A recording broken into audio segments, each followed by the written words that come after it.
buenos días a todos, que el Señor les bendiga. Bienvenidos a Comprensión de los Tiempos Actuales. Hoy vamos a dar conclusión a la última clase de Hebreos explicado con el pastor Juan Marcos. Entonces, las notas las pueden bajar de la página web y vamos a orar. Padre, gracias por este día, por este tiempo, gracias por esta clase tan edificante. Gracias, Señor, porque queremos ser entendidos en los tiempos y más cuando vemos que aquel día se acerca. Yo te pido que bendigas esta clase al pastor Juan Marcos, su familia, su salud, y que tú bendigas a cada oyente, Señor, a cada estudiante, que tu palabra sea haciendo la obra por la cual tú la envías. En el nombre de Cristo Jesús, amén. Amén. Pastor Juan Marcos, le damos la bienvenida. Muchas gracias.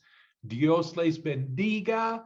Bienvenidos todos a Comprensión de los Tiempos Hebreos explicado. Vamos a seguir en Hebreos capítulo 12, versículos 18 a 21. Dice, porque no os habéis acercado al monte que se podía palpar y que ardía en fuego, a la oscuridad, a las tinieblas y a la tempestad, al sonido de la trompeta y a la voz que hablaba, tal que los que la oyeron suplicaron que no se les hablase más, porque no podían soportar lo que se ordenaba. Si aún una bestia toca el monte, será apedreada o traspasada con dardo. Y tan terrible era el espectáculo que Moisés dijo, estoy espantado y temblando. Entonces, todo esto se refiere cuando dice que no os habéis acercado al monte. Sí, todo esto se refiere al monte de Sinaí y al momento en que Dios entregó la ley. Este momento tan tremendo en la historia del mundo. Versículo 22, sino que os habéis acercado al monte de Sión, a la ciudad del Dios vivo, la Jerusalén celestial, a la asamblea festiva de miriadas de ángeles, a la congregación de los primogénitos que están inscritos en los cielos, a Dios, el juez de todos, a los espíritus de los justos hechos perfectos, a Jesús, el mediador del nuevo pacto, y a la sangre rociada que habla mejor que la de Abel.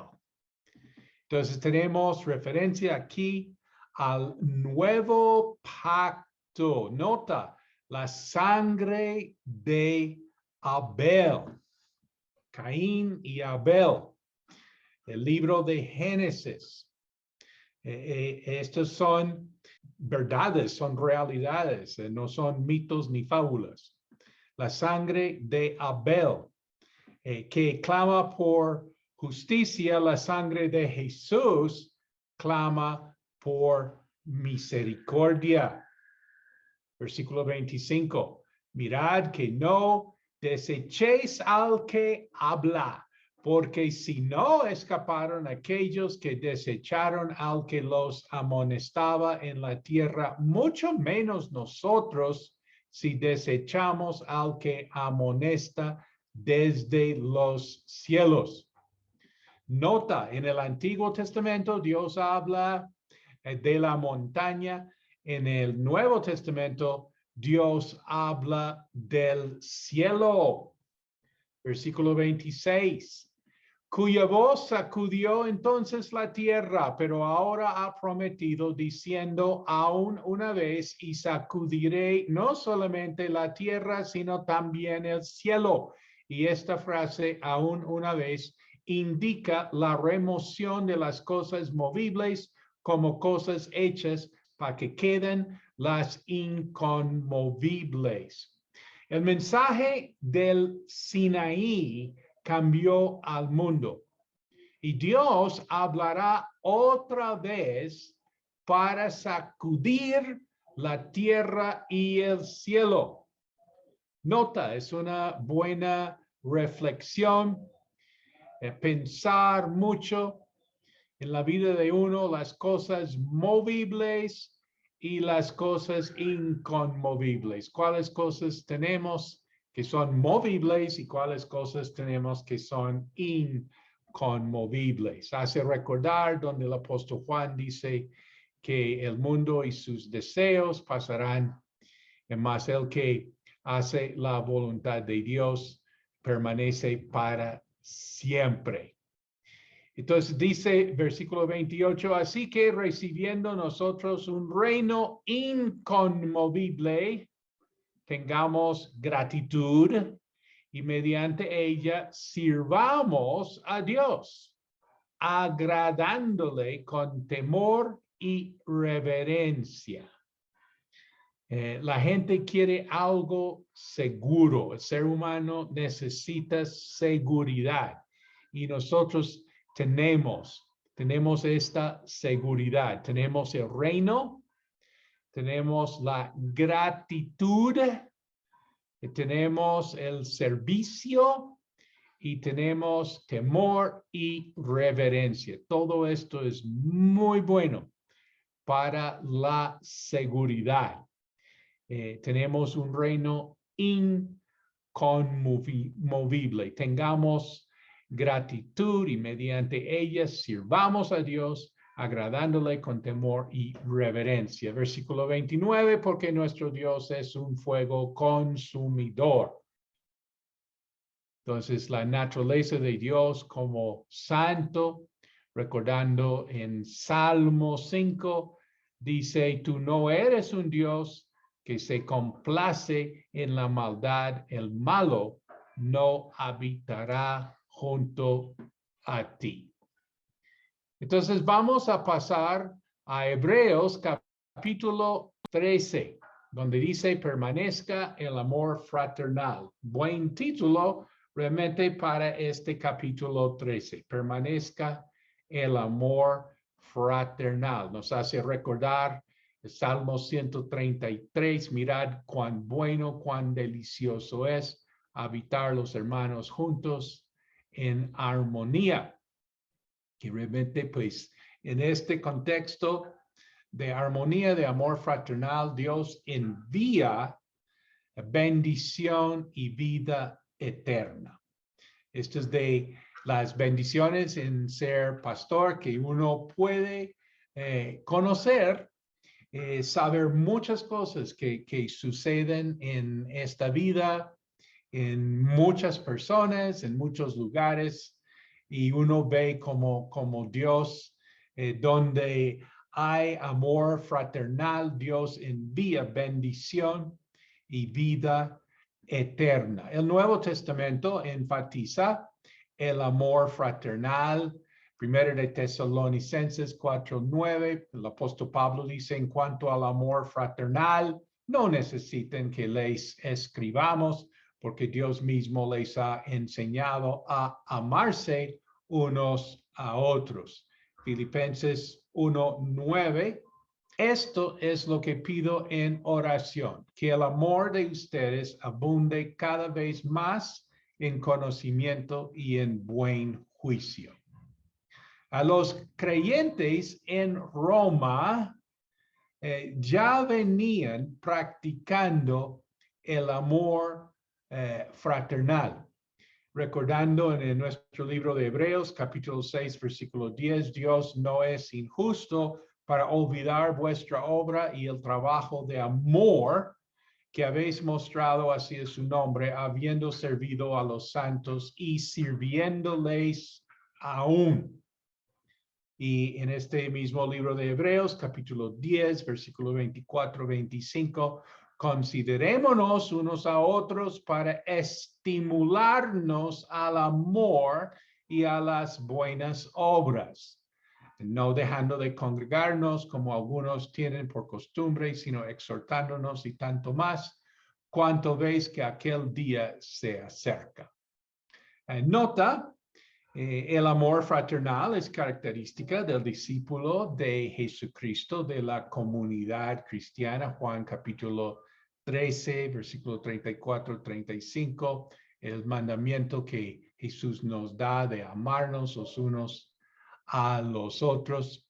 Realmente en esto sabrán que somos discípulos de Jesucristo. ¿Cuánta gente ha llegado al conocimiento de Jesús?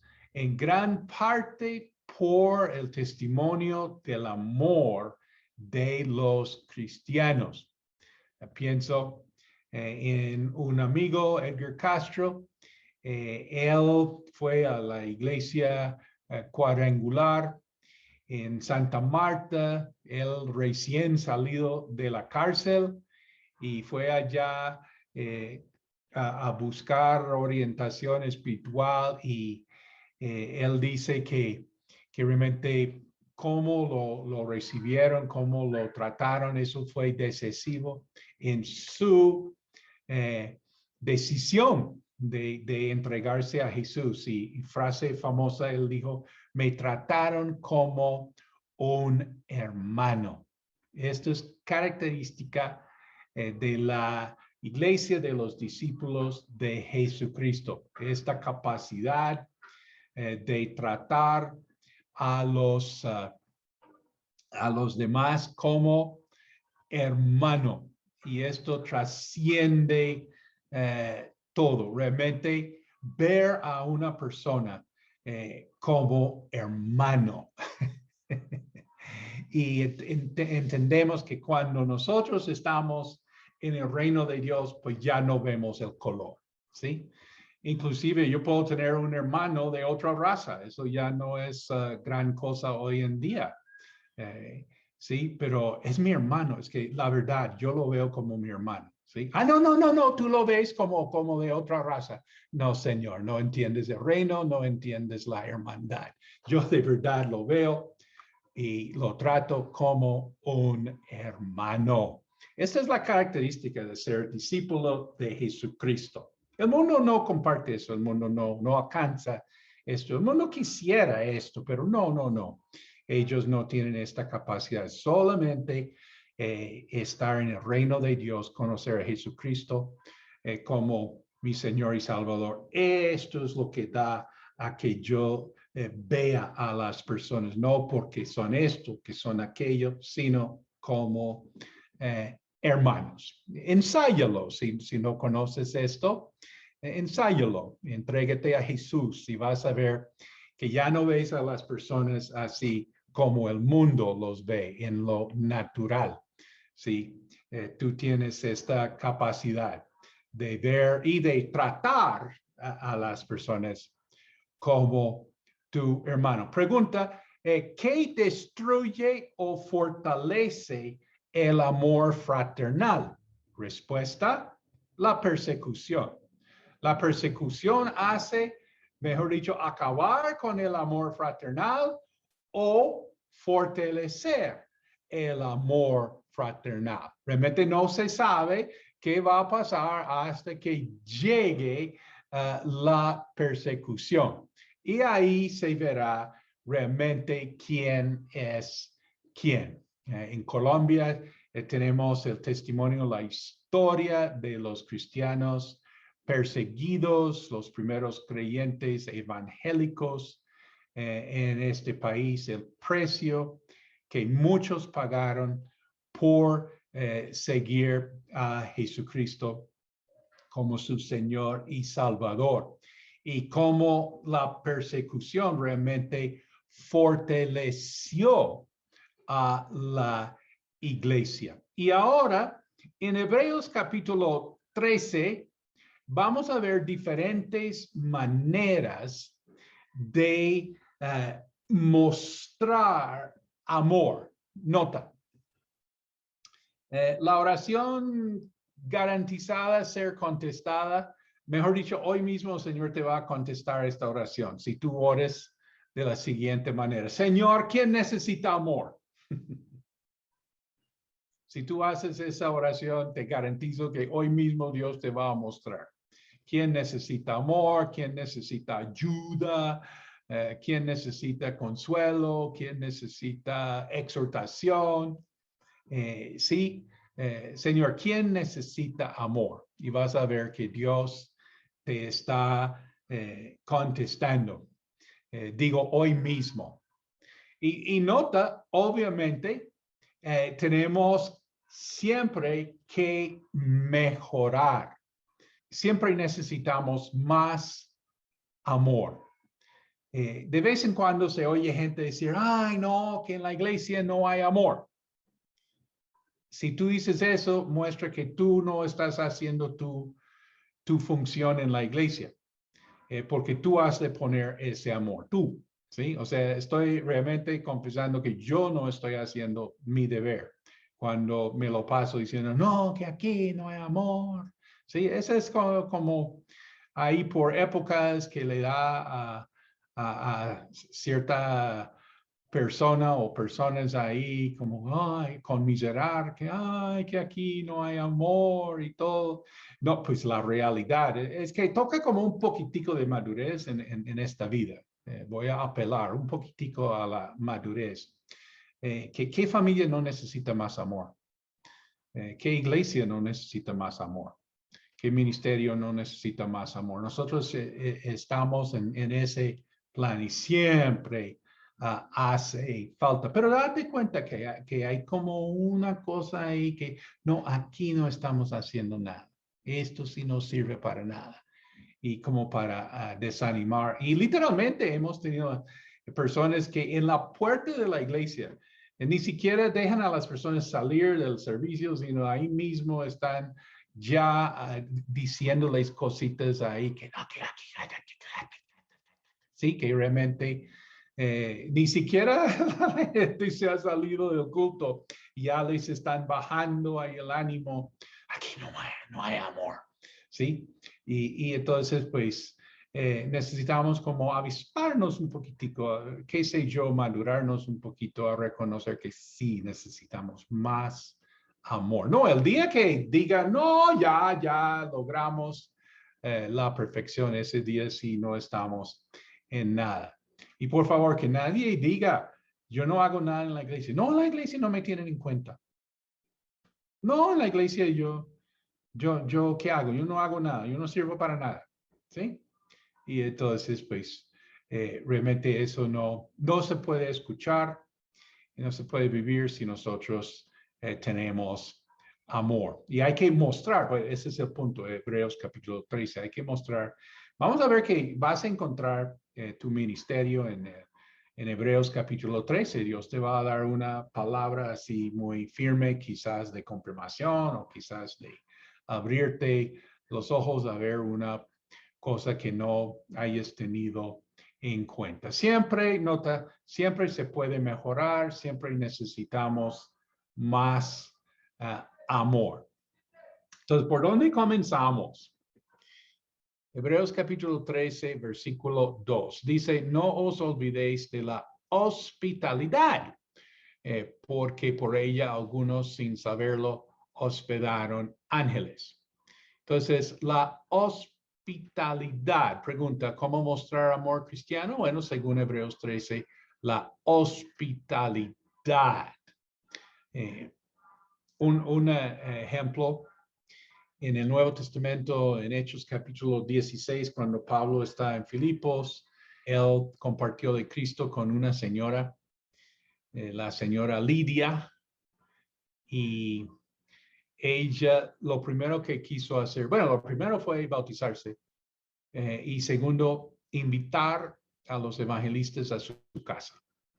Sí, o sea, esto es, si nadie tuvo que darle clase, nadie tuvo que enseñarle hebreos, nadie tuvo que instruirla. Ella quería, mejor dicho, recibió a Cristo, fue bautizado. Lo primero que dijo fue, vengan a mi casa. Si ustedes realmente me creen, vengan a mi casa. Entonces, Pablo y Silas se fueron a la casa de la señora Lidia. La hospitalidad, ¿sí? Es como de primer renglón, una manera de mostrar amor. Y pues podemos apreciar que en los tiempos antiguos, realmente cuando uno hacía un viaje, pues ¿dónde se quedaba? ¿Sí? No había Airbnb, no había así los lugares fáciles para quedarse. Inclusive en esta época la gente decía, uy, ¿a dónde voy? ¿Y dónde es que hay menos pulgas? Porque eso siempre era la cuestión, ay no, a ir a un sitio ahí a aguantar las pulgas. Y bueno, normalmente, ¿dónde se quedaba uno cuando está de viaje? Bueno, en una taberna, pues las tabernas servían comida, bebida, cama compartida en estos lugares. Aún en tiempos más modernos, Abraham Lincoln, cuando él viajaba por el estado de Illinois en su circuito, en sus rondas como abogado, entonces tenía que quedarse por ahí, por allá, y lo común y corriente era pues pagar la noche, la comida, y en una cama tranquilamente 4 personas, tranquilamente, 4 personas en la misma cama, y las pulgas, y bueno, en el invierno uno no se quejaba porque pues esa es la única calefacción, así que digamos, fueron ahí, fue el calor humano.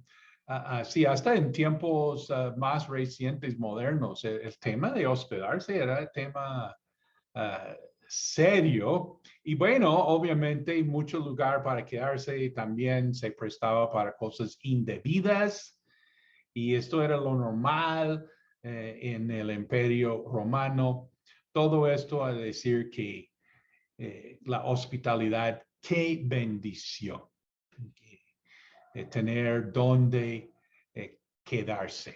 En el libro de los Hechos, capítulo 2, versículo 46, 47, la gente en la iglesia se movía en las cosas de Dios, en las casas, ¿sí? Compartían en el templo y en las casas. Eso es como buen señal cuando la gente quiera compartir en las casas. Eso sí es algo muy bueno, y por supuesto tenemos en nuestro contexto los grupos familiares, las células, los azarot. Sí, esto es buen indicio. O sea, una manera de medir la salud en cuanto al amor fraternal en una iglesia, pues una manera es ver pues cuánta gente se anima a congregarse, digamos, el domingo. Eso es algo muy importante, muy especial para el amor fraternal.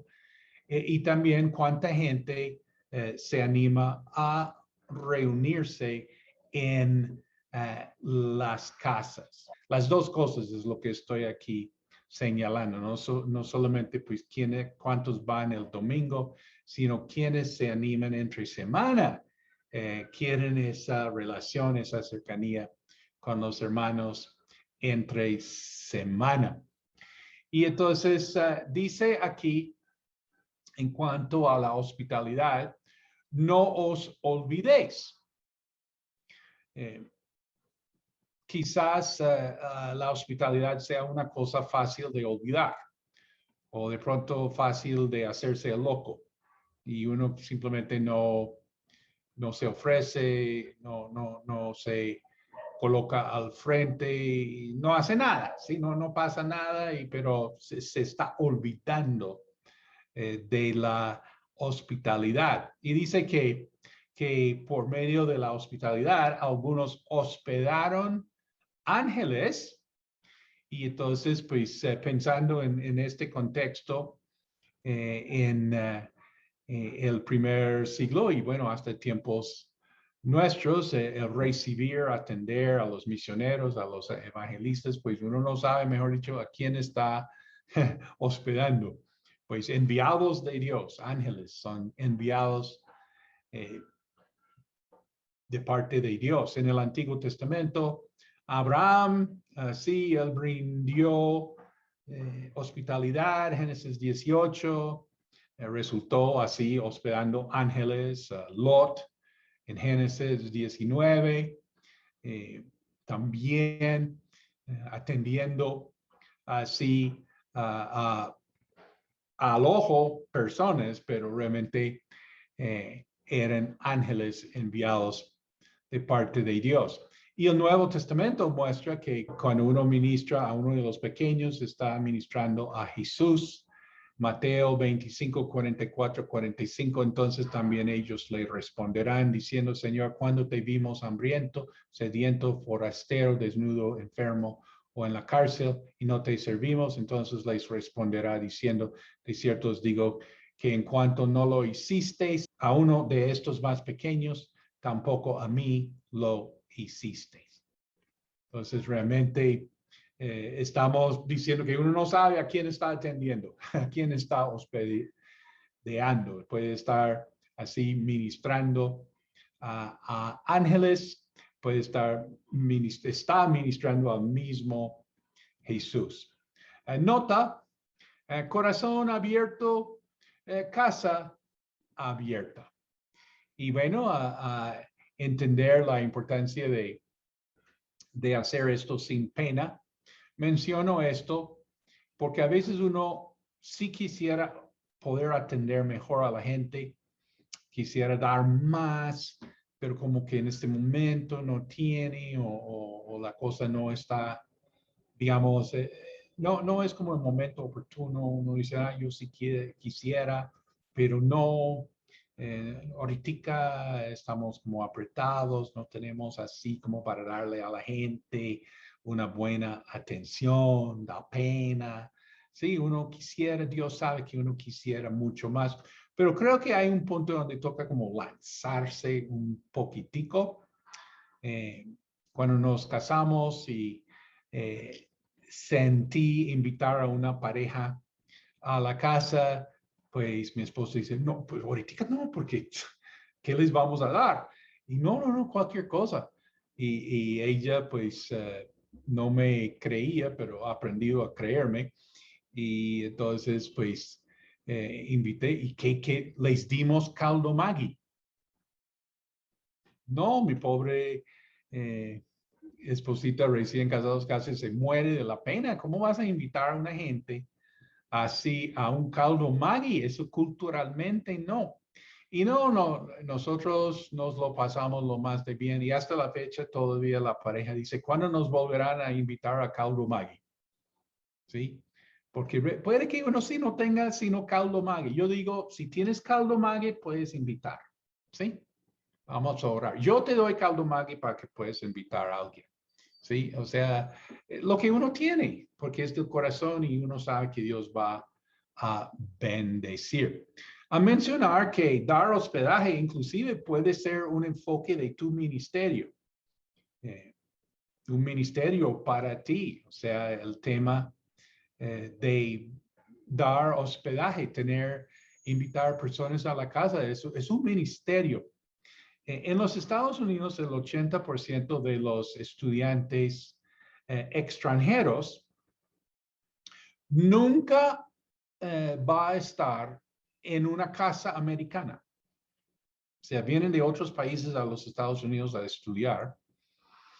Van a estar en la universidad, van a vivir ahí en la universidad, en el dormitorio, en la universidad, van a pasar sus años ahí. De pronto salen a pasear o salen a McDonald's o van al cine, pero nunca, el 80% nunca va a estar en una casa americana. ¿Me están siguiendo la idea? ¿Te imaginas la oportunidad de mostrar amor seguramente en el camino a compartir de Cristo? Uno dice, yo realmente el ministerio mío, yo no sé. Sí, pues imagínate abrir tu casa, invitar a las personas así a un almuerzo, invitar estoy hablando de los Estados Unidos, que es muy Hay muchos momentos en el calendario, el Thanksgiving, el 4 de julio, bueno, por supuesto la Navidad, Año Nuevo, pues son oportunidades de invitar personas a la casa que no conocen al Señor. Y uno dice, ay, pero yo no sé si yo soy muy... Pero por lo menos tu casa es una familia americana, pues invitas. Ay, yo te invito a una familia americana, quieren venir. Y bueno, que por lo menos en sus años de estudiar en los Estados Unidos, que estos estudiantes hayan estado, aunque sea una vez, en una familia americana, en casa de una familia americana, y Dios mediante, más importante que sea americana, es que sea cristiana. Eso les va a bendecir en gran manera. Pero también con el tema de la hospitalidad, esto es muy importante en pareja, de estar de acuerdo. Toca, hablando a los hombres, apoyar mucho a la esposa, porque el hombre es muy bueno para invitar a Raimundo, a todo el mundo a la casa. Pero ahora, ¿quién le toca atender a la gente? ¿Sí? Y entonces, pues el hombre tiene que apoyar, tiene que ser considerado en eso. Y también una pauta en cuanto al ministerio de la hospitalidad es saber poner límites. Me acuerdo que fui a una ciudad a predicar y después, semana después, me llamó alguien diciendo que es de esa ciudad, que estuvo allá y que necesitaba dónde quedarse, que aquí en Bogotá. Entonces, yo, venga, y yo no sabía quién era ni nada. Pues, bueno, estaba en la iglesia seguramente, pues, sí. Y entonces lo tuve 3 días en la casa. Y ahí dejando mi esposa con un hombre desconocido. y entonces ella me dice, yo creo que él piensa que tenemos dinero. Y yo, ¿por qué? Porque me está pidiendo cambiar un cheque, ¿sí? Y de una suma, mejor dicho, para dar risa a uno, ¿sí? Y tan raro. Sí, y bueno, ya unos días y ya, bueno, hermano, que Dios lo bendiga, y toca ser capaz de no solamente invitar, pero también poner límite, de ser muy claro. He invitado gente, también he sacado gente, ¿sí? O sea, tienes que ser macho para este ministerio. Y entonces, bueno, ¿y qué pasó con él? Bueno, después supe que en su ciudad ahora trabaja con la policía de tránsito. Pero bueno, ese es otro tema. Yo dejando mi esposa con este hombre ahí 3 días en la casa. Y bueno, toca saber poner límites también. Por el otro lado, pues uno no puede estar viviendo de balde, de invitación a invitación. Hay muchos que son muy buenos para ser invitados, pero ¿qué? ¿Cuándo inviten a ellos? ¿Sí? Entonces, pues, más que uno da, más recibe, más que recibe, más uno puede dar. Celebrando mis 40 años en Colombia, yo sí aprendí la invitación americana. ¿Cómo es la invitación americana practicada aquí en Colombia? Es tú pagues y yo me hago el gringo. La invitación americana. Bueno, en cuanto a la hospitalidad, hay que ser creativo. Una cosa que hacemos, aprovechando contexto cultural, en Colombia tenemos el mes de amor y amistad.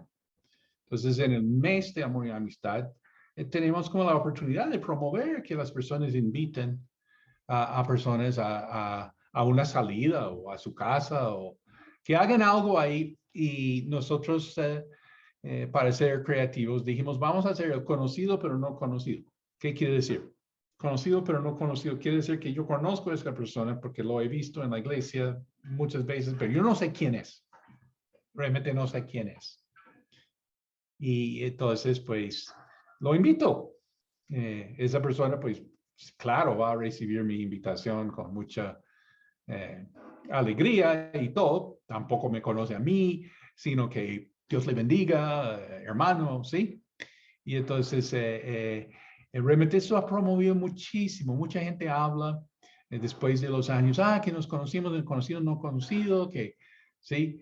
¿Y qué se hace? ¿Qué hago? ¿Qué hago? Pues compartir tu testimonio de cómo llegaste a los pies del Señor y que también tu invitado cuente. Con eso ya se lo pasen lo más de bien, lo que alcancen. Si es a la casa, muy bien, o si es a salir a comer alguito el domingo, o bueno, ir a algún lado más elegante, qué sé yo, o a la casa, que lindo. Eso el punto es que hay que ser creativos. También, pues, prácticos, aprovechar, la gente está muy ocupada, ¿sí? Para relacionarte más con las personas del domingo es como un buen día, ¿no? Inmediatamente después del servicio, salir a tomarse, aunque sea un refresco, ¿sí? Y aprovechar las oportunidades en la propia iglesia, los eventos en la iglesia, ¿sí? Hablando de hospedaje, pues, por ejemplo, costearle el retiro espiritual de una persona, ¿sí?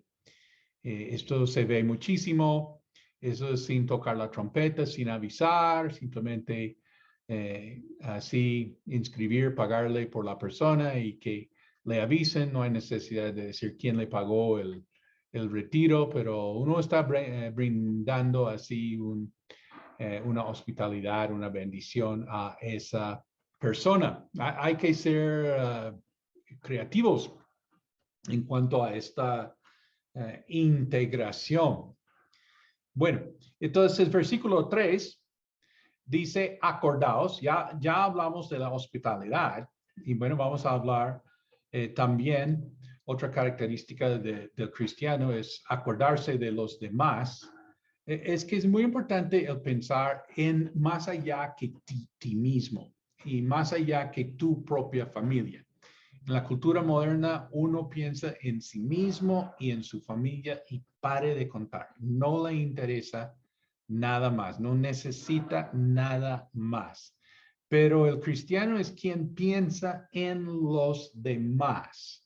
Sí, dice acordaos. Y específicamente aquí dice acordaos de los presos. Bueno, pregunta, ¿cómo mostrar amor cristiano? Respuesta, acordarse de los prisioneros. Haciendo un comentario, pregunta, ¿cómo, cuándo, a qué horas uno piensa en los demás? Respuesta, al poner los ojos en Jesús y quitar los ojos de uno mismo, ya uno tiene una capacidad de pensar en los demás. Nota, todo ministerio tiene su origen en el hecho que alguien haya pensado en los demás. Entonces, pues, todo esto es muestra de amor, amor fraternal. Entonces, acordaos de los presos, también dice de los maltratados. Característica de los cristianos, pensar en la gente que nadie más tiene en cuenta. Ir a los no deseados, a los que nadie más quiere tener en cuenta. Acordaos de los presos, de los maltratados. Dice como si estuvierais presos juntamente con ellos. Quiere decir, pues, ponte en el lugar de ellos, lo que ellos están viviendo. En el ministerio a la cárcel de las mujeres, la congregación apoya con implementos de aseo, ropita íntima, da un momento de atención médica, una mejor comida en el ministerio carcelario, muy apreciado por todos, especialmente los hombres. Sí, entonces pues es como si yo estuviera allá en la cárcel. ¿Qué necesitaría yo? ¿Qué quisiera tener yo? ¿Sí? Y puede ser cosas muy sencillas, muy mínimas, muy básicas. Y bueno, Entonces, pues que uno muestre amor fraternal en aportar estas cosas.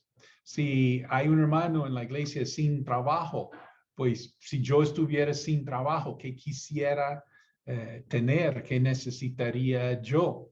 Quizás un mercadito, un dinero para el transporte, una ropa para presentarme en una entrevista.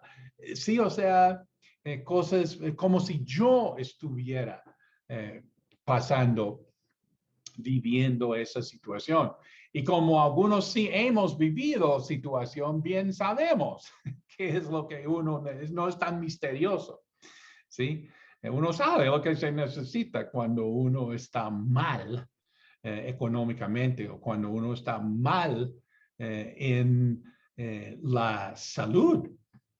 Entonces, pues dice como si estuvierais presos juntamente con ellos. Y dice que tenemos que acordar de los maltratados. O sea, estos son personas en este contexto, por ser creyentes en Jesús, no son ladrones de bancos, sino que ellos han sido encarcelados, maltratados por ser creyentes en Jesús. Eso sí es el momento en que luce el amor fraternal de la iglesia. Dice como que también vosotros mismos estáis en el cuerpo. ¿Qué quisieres tú estando en situación así? Primera de Corintios 12:26 dice, si un miembro padece, todos los miembros se duelen con él. Bueno, vamos a seguir hablando del amor, cómo se demuestra el amor. Versículo 4 dice, honroso sea en todos el matrimonio y el lecho sin mancilla, pero a los fornicarios y a los adúlteros los juzgará Dios. Característica del cristiano, pues primero es casarse, ¿sí? El cristiano es quien quiere casarse. Y estamos viendo pues fenómeno en nuestro mundo moderno, pues más y más gente seriamente ya no quiere casarse, no está pensando en casarse. Eso se está demostrando en diferentes maneras. Es el cristiano quien quiere casarse. Característica del cristiano es casarse, honroso sea en todos el matrimonio. Y característica del cristiano también es mostrar amor a través de la pureza moral. Y el hecho sin mancilla, ¿sí? Que vamos a, en la pureza moral, tener una manera muy importante de mostrar el amor. Nota, el respeto es muestra de amor. El amor no hace nada indebida. El amor no hace nada indebida. El 1 de Timoteo 1:5 dice que el propósito de este mandamiento es el amor. Bueno, todo el mundo quiere amor. Amor, amor, amor. El mundo quiere amor. Nosotros queremos amor. Todo el mundo quiere amor. Pero el amor, ¿de dónde sale? Pues la Biblia muestra, el amor nace de corazón limpio, de buena conciencia y de fe no fingida. Entonces, realmente esto es lo que tiene el cristiano, es este amor que se demuestra nace de corazón limpio, de buena conciencia, de fe no fingida y se evidencia en la pureza moral. Nota la impureza moral de fraude. Dice en 1 Tesalonicenses 4, por lo demás, hermanos, os rogamos y exhortamos en el Señor Jesús, que de la manera que aprendisteis de nosotros como os conviene, conduciros y agradar a Dios, así abundéis más y más, porque ya sabéis que instrucciones os dimos por el Señor Jesús, pues la voluntad de Dios es vuestra santificación, que os apartéis de fornicación. Dice que cada uno de vosotros sepa tener su propia esposa, otra versión dice cada uno sabrá cómo poseer su cuerpo, porque realmente originalmente es su propia vasija. La palabra vasija se puede traducir como esposa, pero también se puede traducir como el cuerpo. Y cabe aquí realmente que uno tiene que tener su cuerpo en santidad y honor, no en pasión de concupiscencia, como los gentiles que no conocen a Dios.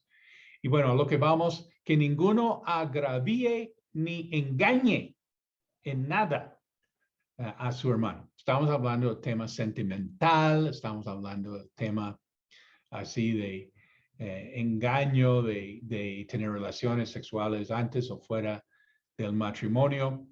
Dice que ninguno agravíe ni engañe en nada a su hermano, porque el Señor es vengador de todo esto, como ya os hemos dicho y testificado.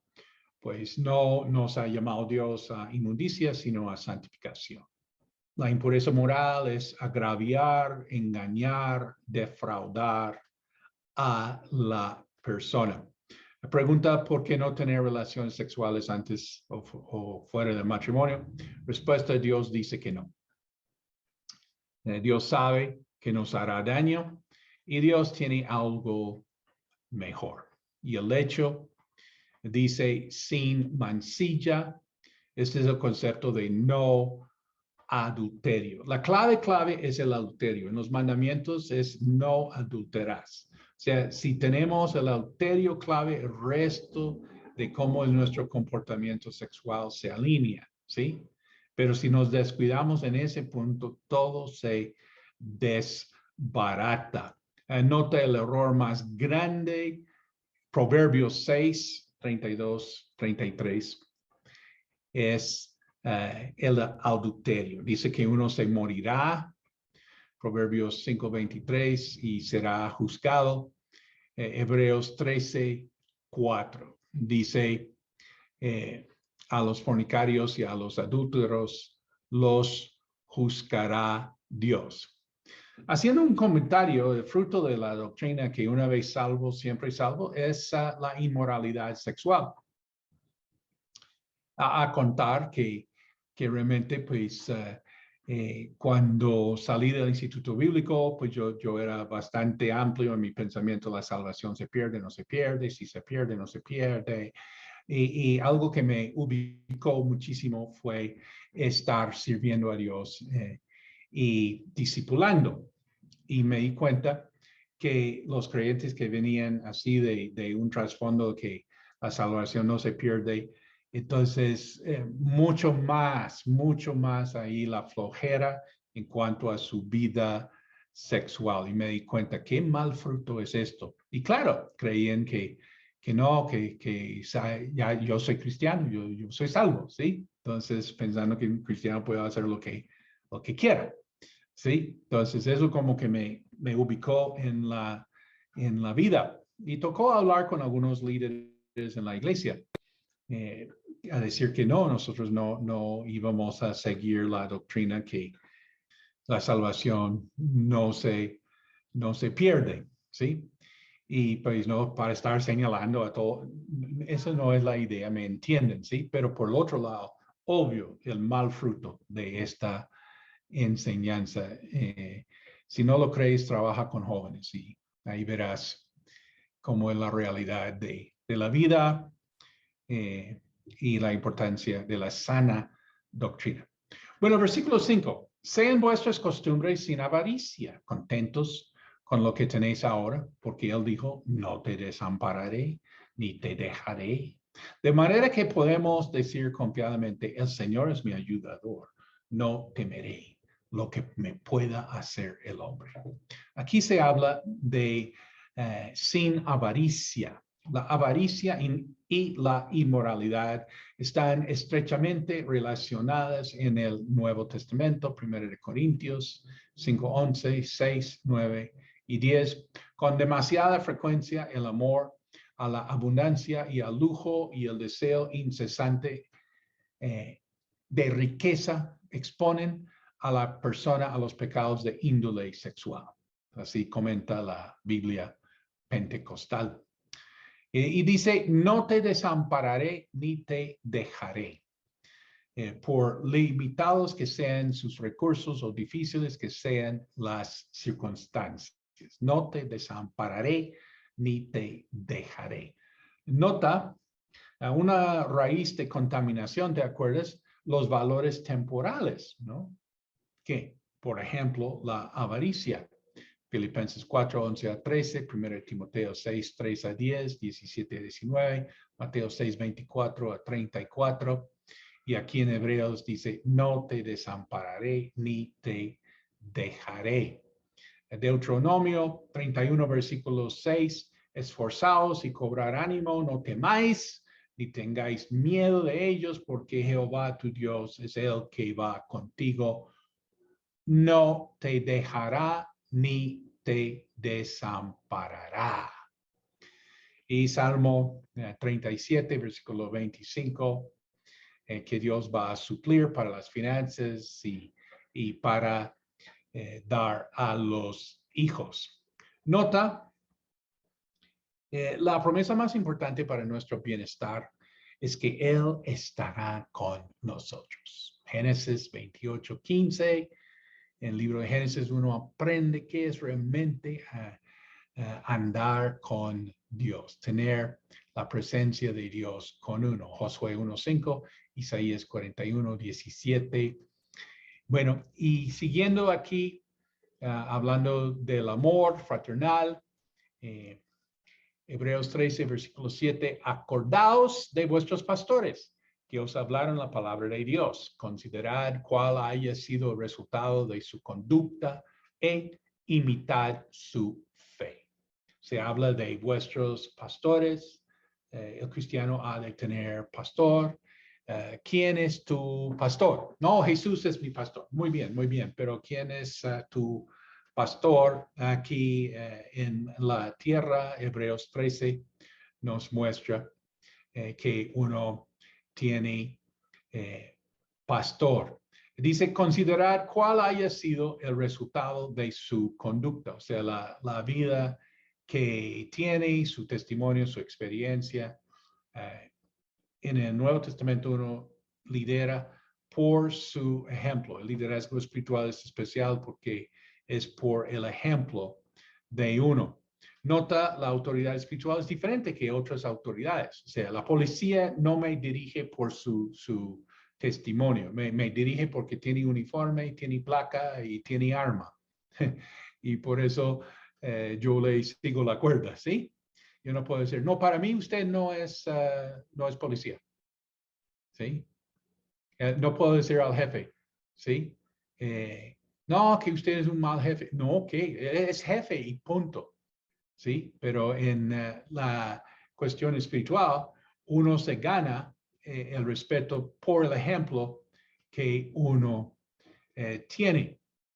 Estoy tratando de decir que la sumisión en el campo espiritual es voluntaria, es porque uno quiere. El apóstol Pablo dijo a los corintios, estamos listos para castigar toda desobediencia cuando vuestra obediencia sea completa.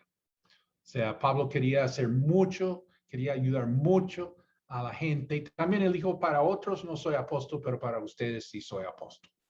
¿Sí? Y entonces, pues la autoridad espiritual sí es diferente que otras esferas de autoridad. Aquí cuando se habla de vuestros pastores, estamos pensando en los ancianos en la iglesia, dice, imitad su fe. ¿Cómo sabes que tienes un anciano en tu iglesia? Porque si los jóvenes imitan su manera de vivir, les irá bien. ¿Sí? Eso es algo muy bello. Y es una gran bendición estar en una iglesia con tus hijos y que haya ancianos en esa iglesia a quienes ellos han de imitar. Se van a imitarte a ti, obvio, primero renglón como padre, pero que haya también otros hombres y mujeres de Dios a quienes ellos pueden imitar. ¿Cómo sabes que tienes una persona anciana en la iglesia? Porque si los demás imitan su manera de vivir, les irá bien. Bueno, versículo 8, Jesucristo es el mismo ayer y hoy y por los siglos. Jesucristo es el príncipe de los pastores. La verdad de que Jesucristo no cambia es ancla segura de la fe. La presencia del pastor produce armonía y contentamiento entre las ovejas. Su pastoreo, su persona, su poder están con nosotros hoy y por los siglos. El mismo Jesús, quien en los evangelios caminaba por los lugares y hacía las cosas, es el mismo Jesús quien está entre nosotros. El mismo Jesús. Es el mismo, Jesucristo es el mismo de los evangelios, es el mismo Jesús quien está con nosotros hoy en día. Hay que recordar eso cada vez que ores por los enfermos. Así que es el mismo Jesús de los evangelios. Y bueno, la realidad es que los pastores terrenales pues son temporales, pues algún día, si el Señor no viene antes, morirán, no estarán con uno, pero Jesucristo siempre está con nosotros. Recordando, si hay un cambio de pastor en la iglesia, por ejemplo, Pablo dijo en su despedida en Hechos 20, os recomiendo ¿a qué? A Dios y a la palabra de su gracia. Entonces, él se iba de pastor, había estado ya 2 años, ya no iba a estar más. La gente, ay, se va Pablo. Y para mucha gente el cambio de un pastor es fatal en su vida espiritual. Hasta ahí llega. No vuelve a la iglesia porque se fue el pastor o quitaron al pastor o que murió el pastor. Entonces, ya, hasta ahí la vida con Dios. Y bueno, qué importante es saber que somos recomendados a Dios y a la palabra de su gracia. Realmente el efecto de un pastor, su ministerio, se ve 1 año después de su salida, ¿sí? Porque la gente sigue con Dios y con la palabra de su gracia. Ese sí es el verdadero tributo al ministerio de uno. Entonces, versículo 9, vamos a ver por qué tan importante los pastores. Dice, no os dejéis llevar de doctrinas diversas y extrañas, porque buena cosa es afirmar el corazón con la gracia, no con viandas que nunca aprovecharon a los que se han ocupado de ellas. Entonces, es necesario tener los pastores en cuanto a la doctrina, o sea, la alimentación espiritual. Si una oveja se alimenta mal, pues bailas, ya no hay nada que hacer, se muere la oveja.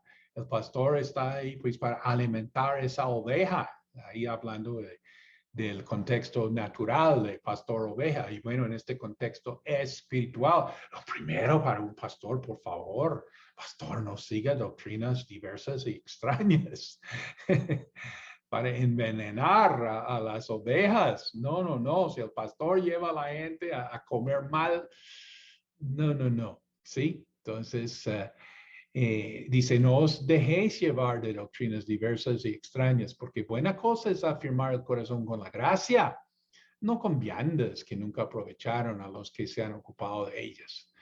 Se habla aquí del término llevar, no os dejéis llevar. Las enseñanzas llevan a uno. Da el pensar en un río que lleva a uno, ¿sí? Uno se mete en ese río y ese río lleva a uno. Y puede que lleve a uno a donde uno no pensaba en ir y a cosas que uno jamás hubiera pensado, pero como se metió en ese río, pues ahí esa corriente llevó a uno. Si tú te metes, si tú te dejas llevar por ciertas doctrinas diversas y extrañas, en tiempos bíblicos había muchas cosas diversas y extrañas. Muchas cosas superficiales que no tenían que ver con la realidad del reino de Dios. Por ejemplo, las viandas. ¿sí? A pensar en una espiritualidad por las viandas, ¿sí? Algo superficial, algo de la carne, algo que no era. Eso realmente no da provecho. Ya en siglo XXI ya podemos ver ciertas enseñanzas, no dan provecho. Sabemos por dónde ha llevado la gente en tiempos pasados y recientes y actuales. Entonces, no podemos seguir esas doctrinas diversas y extrañas. Efesios 4 habla de las doctrinas como vientos de doctrina, que soplan por un lado, que soplan por el otro lado. ¿Cuál doctrina está como de moda entre las iglesias? Y mucho cuidado con esto. Siempre me acuerdo mi profesor de Romanos, Leslie Eno, en Life Bible College. Él decía, en cuanto a la enseñanza, en cuanto a la doctrina, si es verdad, no es nuevo. Y si es nuevo, no es verdad. Y sí estamos viendo cosas nuevas, hermanos. Doctrinas diversas y extrañas, cosas que jamás se han enseñado en la iglesia, sino en el mundo, siendo traídas a la iglesia. Si es verdad, no es nuevo. Y si es nuevo, no es verdad. La responsabilidad del pastor es cuidar de la doctrina. Bueno, mencionando aquí el ejemplo que la espiritualidad no se basa en la comida, nota afirmar el corazón con la gracia. Dios está interesado en tu corazón, ¿sí? No en lo superficial que es la comida. Mejor dicho, uno no está ni más cerca ni más lejos de Dios por lo que come o por lo que no come. Test de la enseñanza. Si están trayendo a tu iglesia doctrinas diversas, así extrañas, cosas que hay que preguntar, ¿esto lo enseñó Jesucristo? ¿Esto lo enseñaron los apóstoles? ¿Esto está enseñado en las epístolas? ¿Sí? ¿Y los padres de la iglesia qué? ¿Qué decían? Y por 2000 años la historia de la iglesia. ¿Cuán importante es la historia de la doctrina cristiana a través de 2000 años? ¿Sí? Entonces, si es nuevo, no es verdad. Y si es verdad, no es nuevo. Pero el hombre prefiere su religión superficial. ¿Por qué? Porque así él tiene su jactancia. Sí, él puede demostrar que él es bueno. Él puede llorar y pedir perdón y sentirse tan bien. Sí, todo esto es para establecer así lo que hoy en día llaman virtue signaling, o sea, señalar mis virtudes. Sí. El hombre prefiere eso, el ser humano en su carne, en su alma, por no tener su entendimiento renovado, prefiere la religión superficial. En Hebreos, la gente quería su religión superficial. Dice que nunca aprovecharon a los que se han ocupado de ellas. Realmente esto no es para la verdadera transformación. Lo contrario, eso es pensando que van a estar más con Dios, más espirituales por lo que comen y resultan peor. ¿Sí? Todo su situación espiritual. ¿Por qué? Porque no hay un cambio real. Mucho show, mucha lágrima y todo, pero no hay un cambio real en la vida. Sí, todo esto por doctrinas diversas y extrañas. No hay un cambio real en su vida. Hebreos 13, versículo 10. Tenemos un altar, del cual no tienen derecho de comer los que sirven al tabernáculo. Entonces estamos viendo de Juan la exclusión. Dice, pero tenemos que ser inclusivos. No, dice aquí, tenemos un altar del cual no tienen derecho de comer los que sirven al tabernáculo. Nosotros tenemos relación directa con Dios por medio de Jesucristo. No todo el mundo lo tiene. Todo el mundo puede tenerlo, estamos pues orando, haciendo para que todo el mundo lo tenga, ¿sí? Pero la realidad es que hay exclusión, ¿sí? También toca apelar un poquitico a la madurez doctrinal, madurez bíblica, madurez en la vida, ¿sí? Dice, tenemos un altar del cual no tienen derecho, hablando de derechos, no tienen derecho de comer los que sirven al tabernáculo. Versículo 11-12. Porque los cuerpos de aquellos animales cuya sangre a causa del pecado es introducida en el santuario por el sumo sacerdote, son quemados fuera del campamento, por lo cual también Jesús, para santificar al pueblo mediante su propia sangre, padeció fuera de la puerta. Padeció fuera de la puerta. Esto nos hace pensar en el chivo expiatorio, el macho cabrío de Levítico 16, 20 a 22. El sumo sacerdote salía del santuario y confesaba los pecados nacionales sobre la cabeza del segundo macho cabrío, designado por suerte, que entonces era enviado al lugar de los hombres, al desierto. Entonces, versículo 13, salgamos pues a él fuera del campamento, llevando su vituperio. Acuérdate, Hebreos, escrito a personas quienes estaban entrando a pasar persecución y entonces dándose cuenta de lo que puede significar su lealtad con Jesús. Dice, salgamos pues a él fuera del campamento, llevando su vituperio. La salvación se encuentra en él, ¿sí? En Jesús, los que sirven al tabernáculo no tienen este derecho, ¿sí? La salvación es en Jesucristo y hay un precio para pagar. Salgamos pues a él fuera del campamento, llevando su vituperio. Versículo 14, porque no tenemos aquí ciudad permanente, sino que buscamos la porvenir.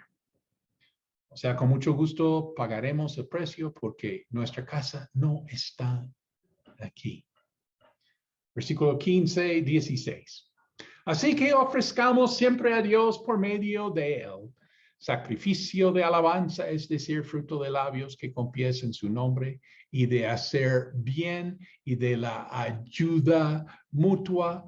No os olvidéis, porque de tales sacrificios se agrada Dios. Entonces, ofrezcamos lo que nosotros sí podemos hacer. Dice, ofrezcamos siempre.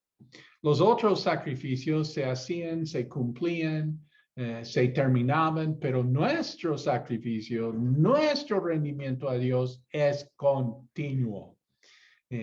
Siempre. Sacrificio de alabanza, es cuestión de corazón. Realmente es una satisfacción poder llevar un sacrificio que agrade a Dios.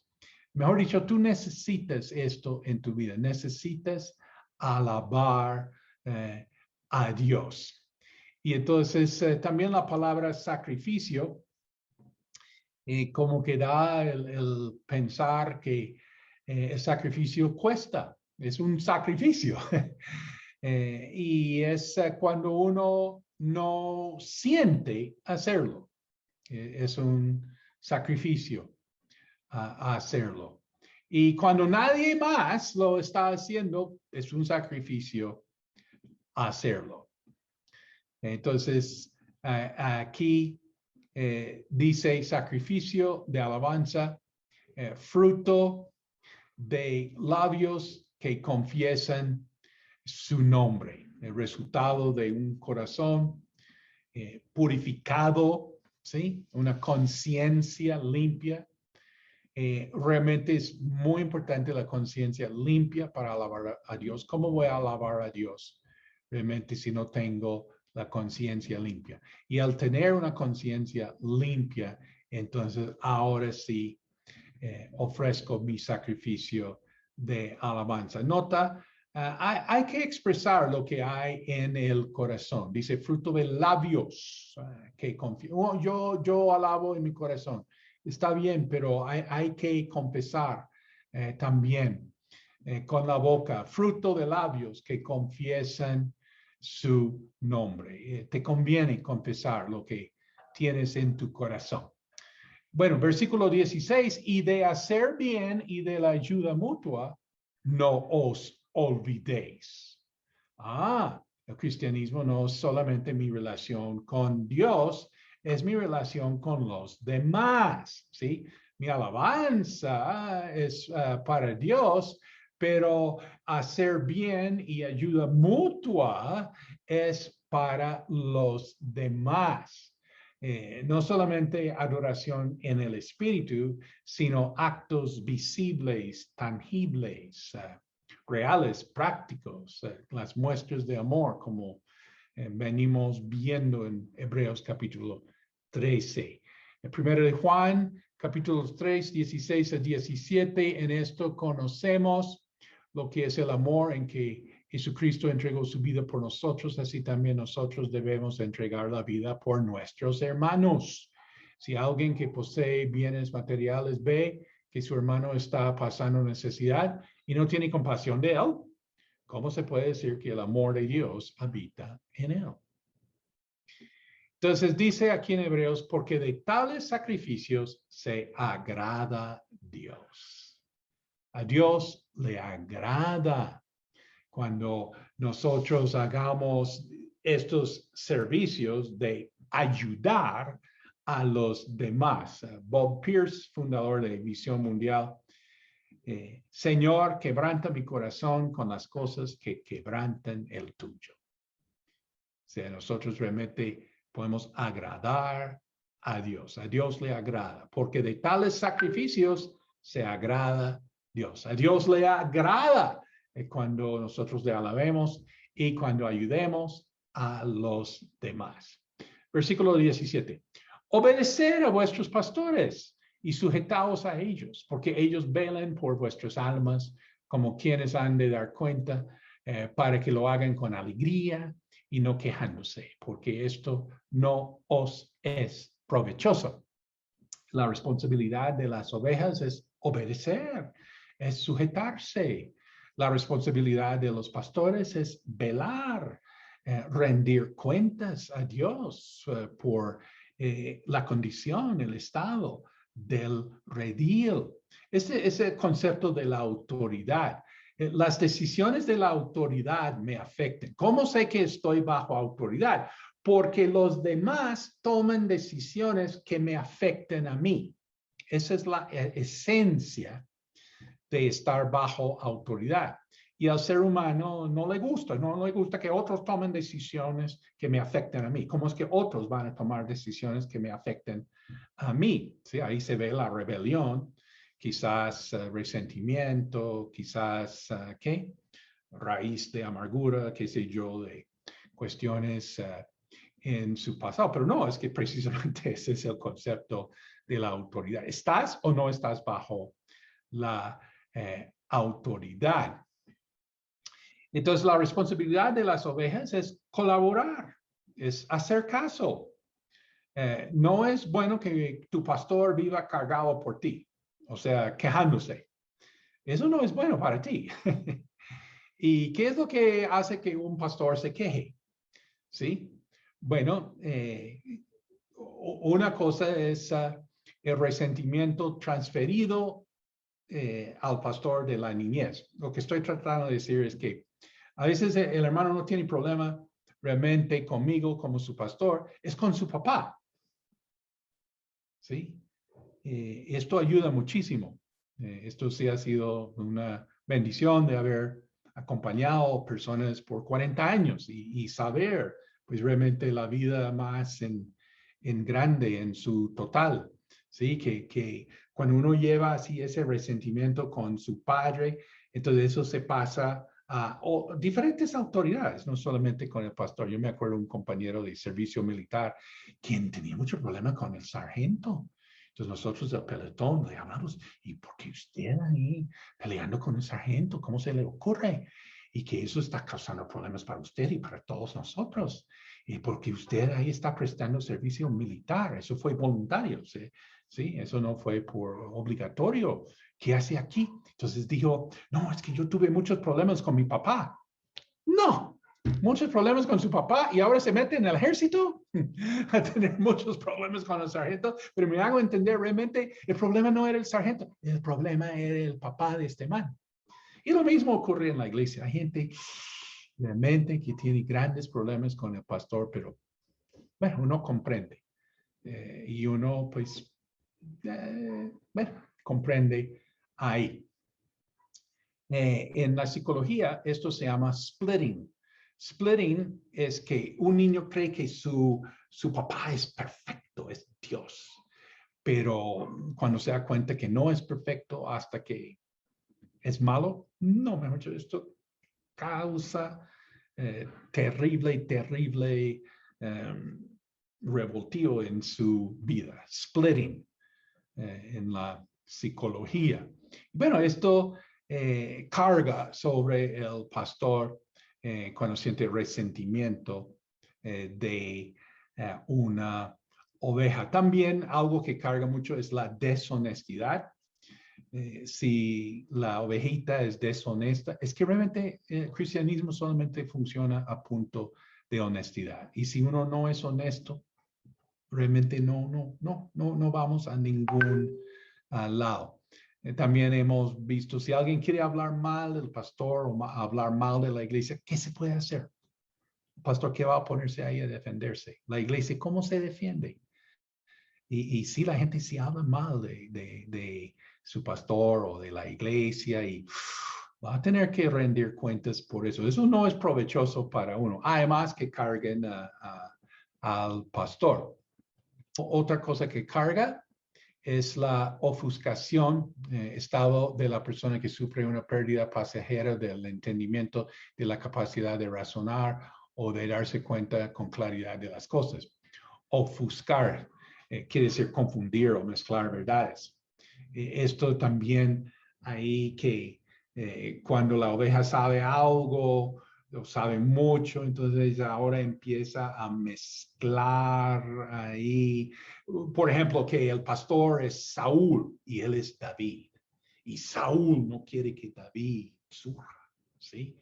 Entonces, el hermano sabe algo de la Biblia y todo, pero está todo como mezclado ahí, está como todo confundido. Esto carga mucho sobre el pastor. El pastor sí se preocupa ahí por la sana doctrina. Entonces, la importancia de orar por tus líderes. Pablo expresó su corazón pastoral en Filipenses 2, dijo, háganlo todo sin quejas ni contiendas, para que sean intachables y puros, hijos de Dios sin culpa en medio de una generación torcida y depravada. En ella ustedes brillan como estrellas en el firmamento, manteniendo en alto la palabra de vida. Así, en el día de Cristo me sentiré satisfecho de no haber corrido ni trabajado en vano. Esto es como el pastor quiere terminar. Así es como quieren las ovejas que el pastor termine. ¿Qué? Satisfecho de no haber corrido ni trabajado en vano. Siempre iba a haber una tendencia entre las iglesias de que los visitantes que venían trayendo doctrinas nuevas y esotéricas fueran considerados mucho más atractivos e interesantes como personalidades que los líderes locales, algo monótonos, que nunca enseñaban nada nuevo, sino que se contentaban con la línea conservadora de la tradición apostólica. Sin embargo, eran esos líderes locales y no los portadores de enseñanza extraña quienes tenían una verdadera preocupación por el bienestar de la iglesia y un sentido de su responsabilidad ante Dios en este aspecto. Así comenta F.F. Bruce. Orad por nosotros, versículo 18, pues confiamos en que tenemos buena conciencia, deseando conducirnos bien en todo. ¿Por qué estás en una iglesia si no crees que los líderes están haciendo bien y que quieren lo mejor para ti y que saben más que tú? Eso sí es la prueba. ¿Tú qué haces en la iglesia que no crees que los líderes están haciendo bien. Yo no estaría en una iglesia donde yo creyera que los líderes no están haciendo bien. Es que la vida es muy corta. ¿Quién me obliga? Yo no voy a estar en una iglesia donde yo no creo que los líderes estén haciendo bien, o que los líderes quieren lo mejor para mí, o que los líderes saben más que yo. Pues yo no voy a estar ahí. Yo no, tampoco te exijo a ti. Por eso te pregunto, ¿qué haces en la iglesia donde tú no crees que los líderes están haciendo bien, o que quieren lo mejor para ti, o saben más que tú? Porque muchas ovejas creen que saben más que el pastor. Algunos consideran que ellos deberían ser pastor. Versículo 19. Mas os ruego que lo hagáis así, para que yo os sea restituido más pronto. Bendición y salutaciones finales.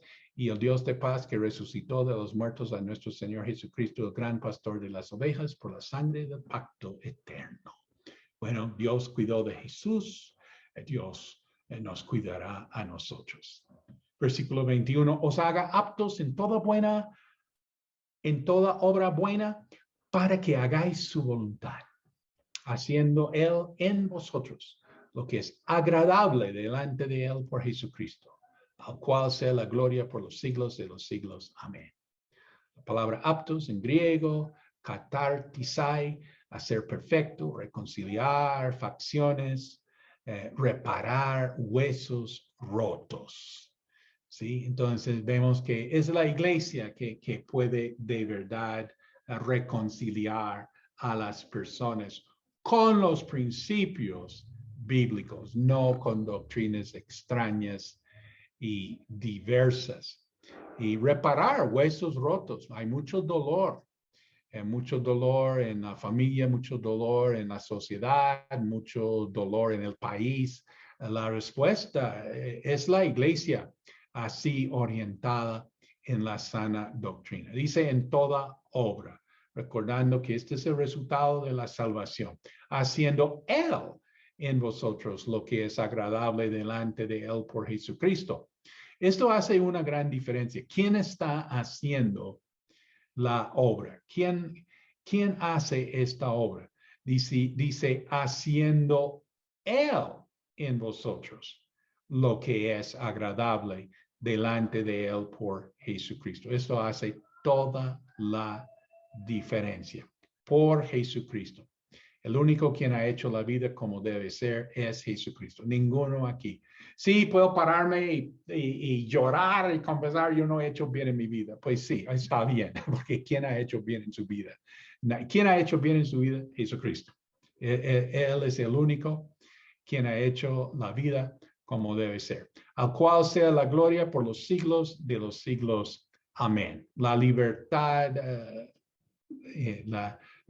verdadera es buscar no la gloria mía. Ese es el problema que tenemos siglo XXI, que estamos buscando quedarnos bien, sentirme bien yo, ¿cómo hago?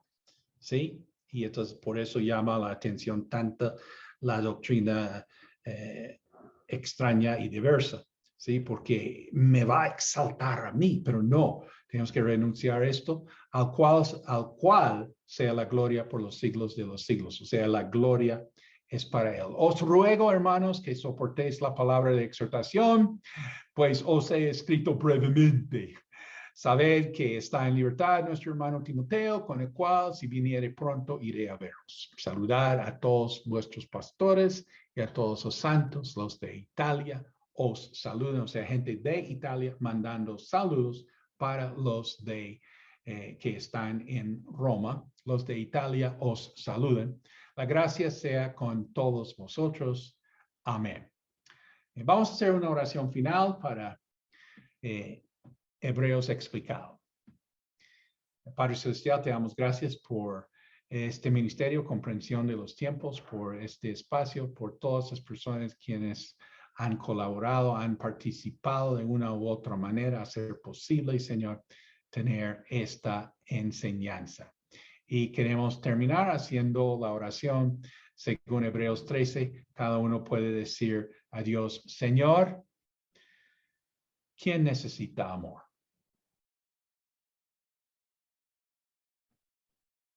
Pido que me lo muestres para dar esa ayuda, ese consuelo, esa exhortación, lo que se necesite. Te lo pido en el nombre de Cristo Jesús. Amén. Dios les bendiga. Yo tengo un comentario y tiene que ver con la hospitalidad, porque yo tomé esta clase con usted hace muchos años en el Instituto Bíblico y aprendí que uno no necesita mucho para ser hospitalario, sino un corazón abierto. Y en mi caso yo no tenía caldo Maggi, yo tenía lentejas. Siempre he tenido lentejas y me he vuelto una experta en lentejas, arroz y lentejas. Y si no hay pollo, no hay pollo, pero arroz y lentejas. Y las lentejas me hicieron un poquito famosa.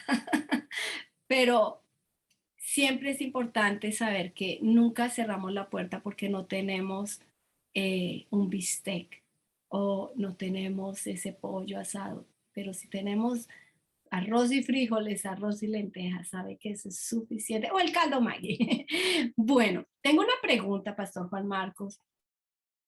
Usted habló y este capítulo nos habla de la diversidad de doctrinas y extrañas doctrinas que vienen a la iglesia y el pastor es responsable de cuidar las ovejas. También al principio habló del amor fraternal y tiene que ver con que no miramos la diferencia en el color, en el estrato social, no estamos con los ojos puestos en eso. Y hoy está muy de moda en los Estados Unidos el Critical Race Theory, que realmente se enfoca mucho en esto y hace sentir a la gente víctima porque no se les reconoce. ¿Usted puede ayudarnos a entender, a ser entendidos en los tiempos en cuanto a este tema? Le agradeceríamos mucho. A critical race theory, en inglés, la teoría crítica de raza. Entonces, dice que el racismo es normal, es que hay racismo en todo. Uno no debería preguntar si hay racismo, sino cuánto racismo hay. Y entonces, pues,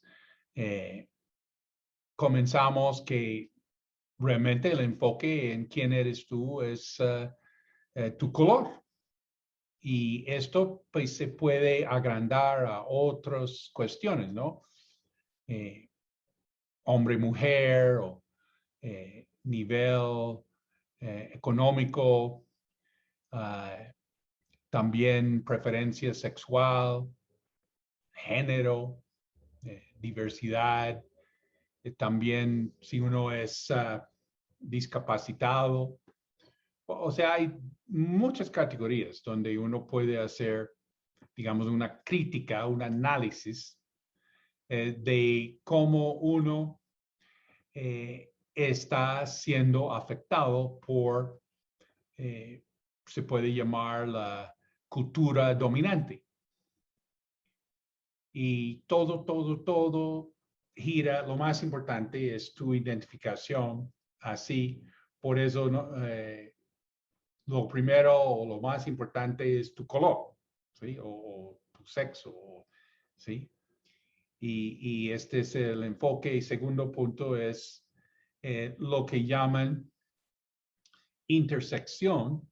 En una intersección hay una llegada, un cruce de vías y llegan de diferentes lados y esto afecta a uno quien está en ese lugar.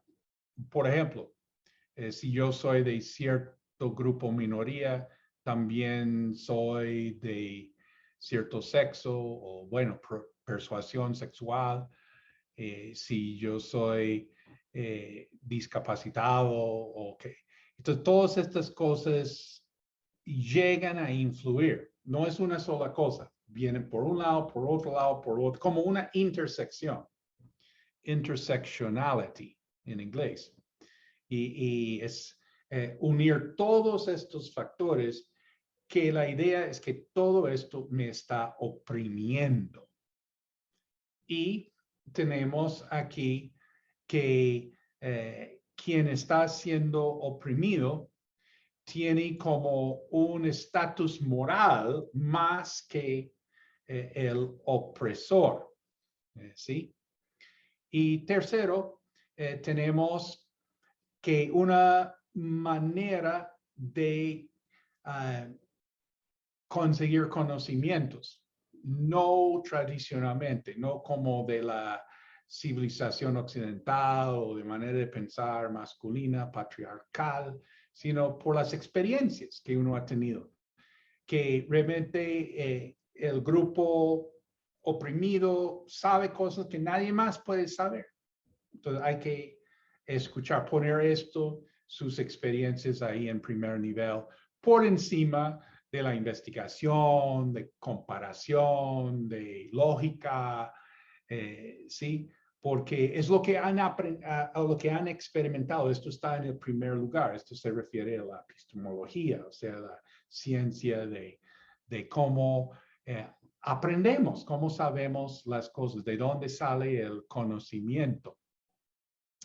Y entonces, pues tenemos estos factores uniéndose en lo que llaman el Critical Race Theory. Realmente no es una teoría, es una doctrina, es un hecho, ¿sí? Y entonces es herramienta, digamos, es una manera es una cosmovisión para ver, y no es así solamente con la raza, sino con muchos factores donde uno puede considerarse así oprimido, y entonces se base en cómo ver el conflicto o la tensión que existe entre, digamos, el grupo dominante y el grupo emergente. Y esto pues tiene toda su raíz en la historia, en diferentes filosofías, diferentes temas, que sí sería para otro día a decir, ¿de dónde salió todo esto? ¿Y por qué lo estamos recibiendo hoy en día tan tranquilamente en la iglesia? Bueno, muchísimas gracias, Pastor Juan Marcos. Realmente quedamos con la boca abierta, pero esperamos tenerlo en otra ocasión para hablar un poquito más de este tema, porque creemos que necesitamos ser entendidos. Muchas gracias a todos. Que el Señor les bendiga.